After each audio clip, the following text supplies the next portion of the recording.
HQ, and Jase, Yes. what do you do in Family HQ? Co-founder and CEO of Family HQ, and sort of driving all the marketing and promotion side of things, and very excited about where we're at. Awesome, we'll get into that in a second. Yep. My name's Brooke. we're husband and wife team.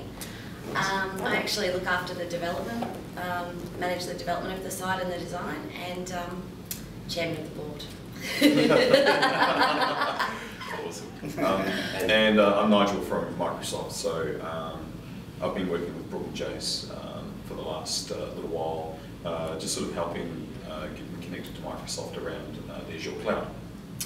Right, on that point, I guess we jump into what Family HQ is. Maybe some people out there haven't heard of it yet, so if you want to, just a brief overview of what Family HQ does. Yeah, look, it's essentially using this week to launch Family HQ. It's been a labour of love for about the last four to 5 years.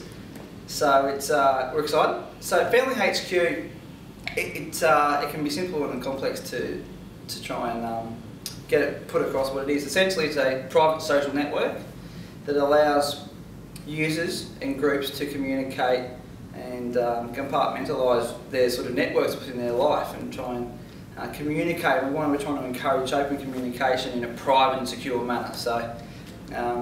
Obviously, the naming of Family HQ, it's got that family-centric, vision, if you like. So Absolutely. Is it just for managing your family and the media that you share between each other, that sort of jazz, or is it friends involved as well? Or? Absolutely.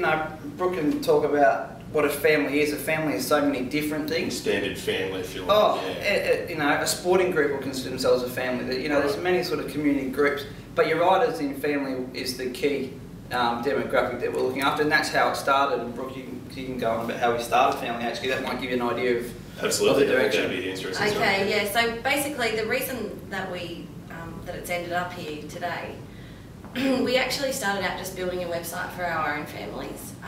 Jase has a really large extended family, so do I. We're trying to work out a way to keep in touch with them. Just started building that, and then it sort of got a little bit out of control. Like other friends were saying, "Oh, can you build one for our family?" So by the time we sort of had 7 orders and I was just doing it just for fun, I thought, okay, this isn't fun anymore. Like I've got to do something about this. So there was a lot of sentiment out there that people were unhappy or not comfortable to share their family media, their personal media, on more common social networks. I'm sure we're aware of. So that's the big question that I would have, and I'm sure a lot of people do, is what's wrong with Facebook? And I'm sure you've got to. Yeah. Oh, I don't know. We certainly, that's right. We're certainly not out there to sell a message that Facebook has anything wrong with it. Facebook is great for what you can do. You can openly communicate to the world. However, if you want to be someone who keeps private information online and has an element of privacy, you can't do that on Facebook. You can set your settings to private, but someone can search for you and they'll still find you. If they look up Jason Cartwright, they'll see Jason Cartwright keeps his information private, but they still know that you're on there. It's all public, but that's But it's essentially that, and when we came across, that's how this developed itself. like personal need. Absolutely. Yeah. The sentiment out there was that people were uncomfortable, and it's not, they've obviously had all their privacy issues out in the media often, so that's, it's sort of a known issue. And it started from a personal issue that we wanted to just create a place that we were comfortable and we knew that the information was safe, and we could talk to just our family, where we didn't have to deal with friend requests, and we didn't have to deal with, do we decline that or do we accept that, or how do we, what's the right thing to do here, what's the right etiquette. You can control your own permission settings here. So how does that play out? Do I have to add every family member in my family, or how does that actually operate on the site? There's a couple of different permission settings that we've allowed the user to try and dictate. So if you're trying to connect your family, you create your own family group to begin with, and you can invite just by dropping in their email address and hitting send. It delivers an invite to those people. Again, they can also then invite other people into that group, through their family network. We've also got another permission setting which allows a group, say like a daycare centre for instance, where they can create a family group, but then they can also create a setting where they can restrict people they invite so that they can't invite other people into it. Gotcha. So they can control that group. Sure. So we've allowed for a family and friend style network, and we've also allowed for a more tighter sort of restriction for your community group style structure. So in terms of what can be shared, you're talking status updates, what people are about. What about location? Is that part of it at the moment, or in plans?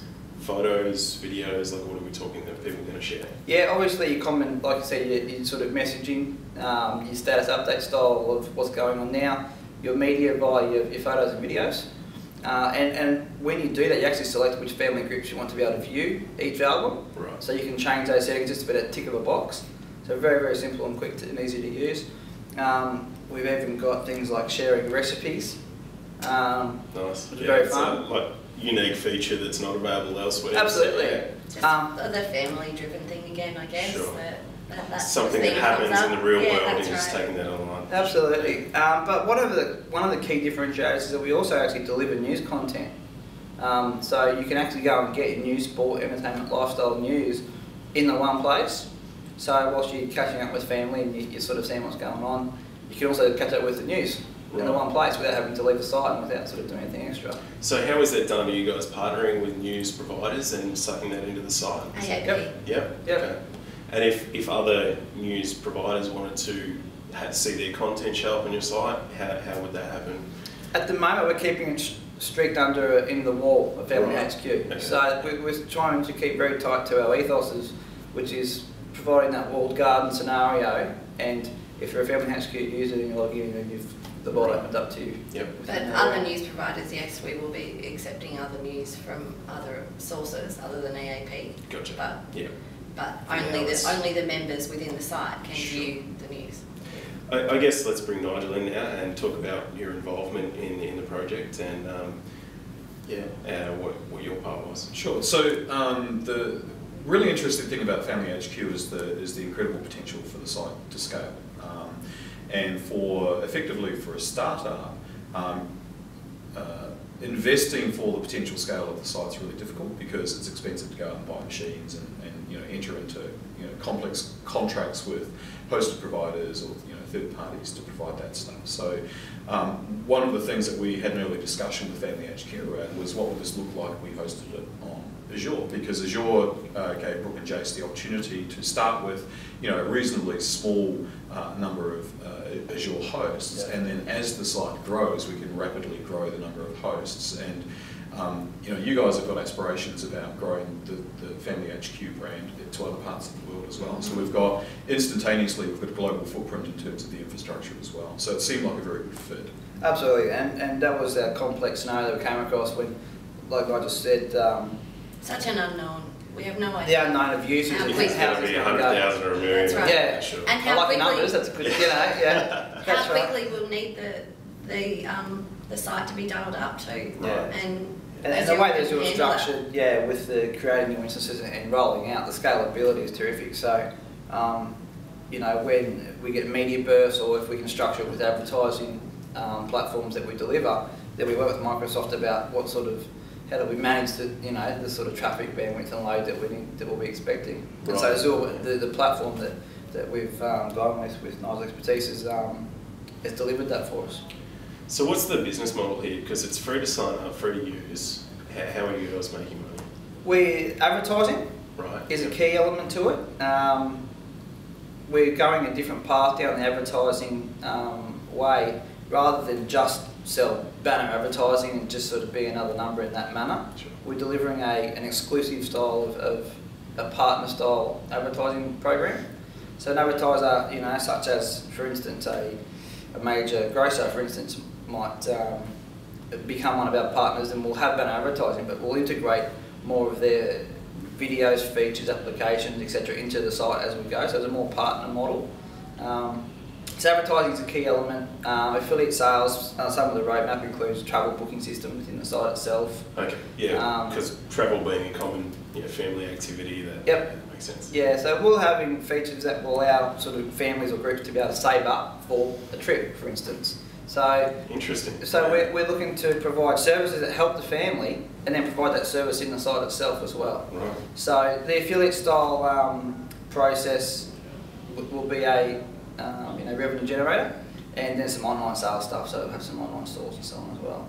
Awesome. So we've got some cool things coming up. We're discussing sort of like a weekly deal for the Family HQ deals users. being popular at the moment. It's being popular. I think there's better ways to do it for the networks like us. So we're in discussion with some big brands about doing more national scale things rather than the real localised hairdresser style. We're looking at bigger brand stuff. So awesome. Some cool things. Nice. Yeah.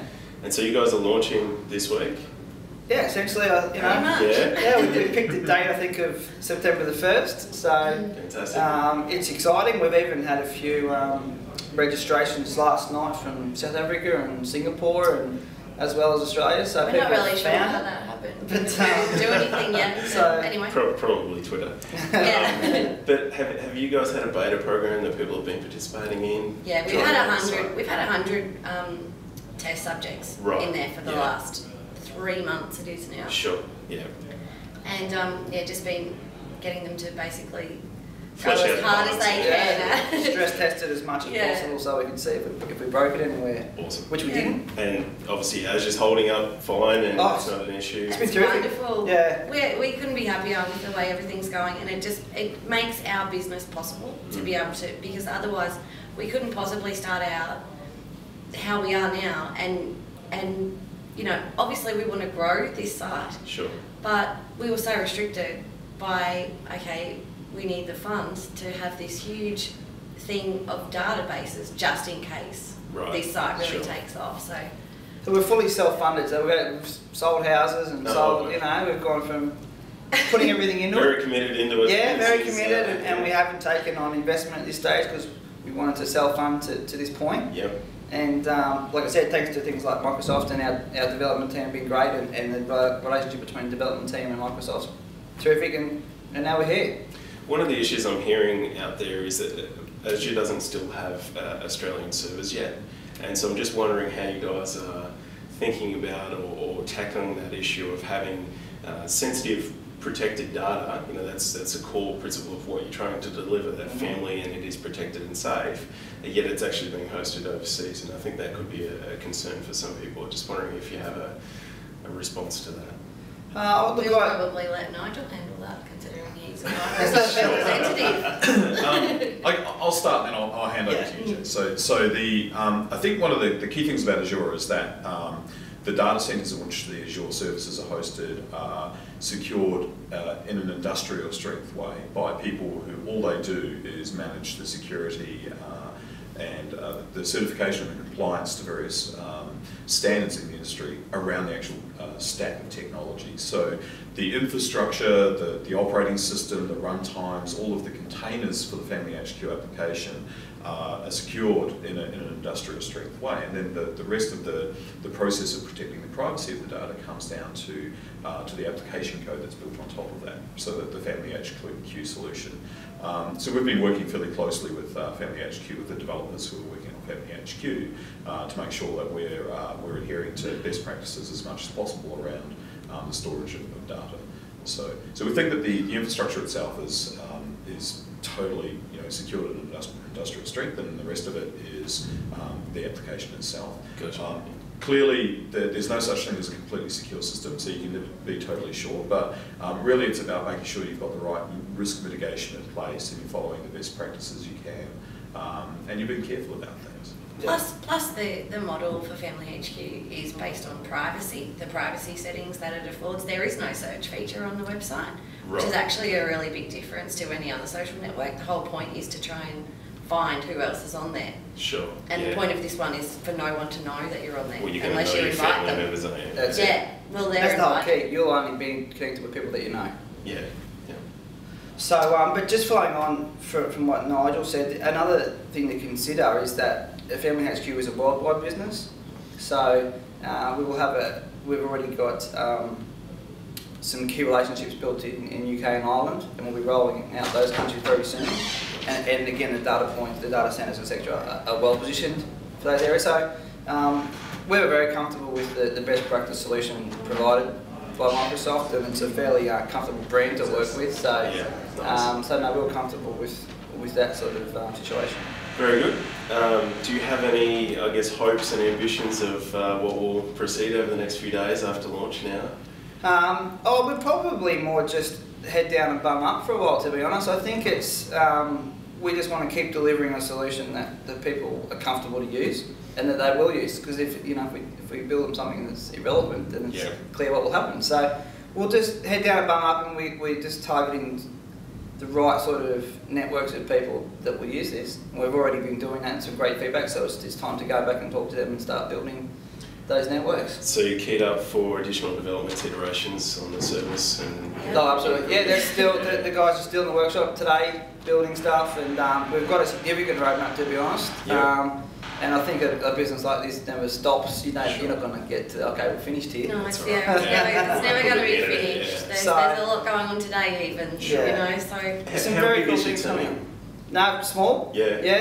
Like I said, as a self-funded model, there's not huge investment dollars to go in and put teams of people. There's currently 4 of us. Right. Yeah. So I guess another thing I need to touch on just briefly before we wrap up is just mobile clients. Is that on the roadmap for uploading photos and such? Big time. Yeah. Within the next, we hope definitely the next 12 months, we're trying to accelerate that to within 6 months to have the whole mobile application built.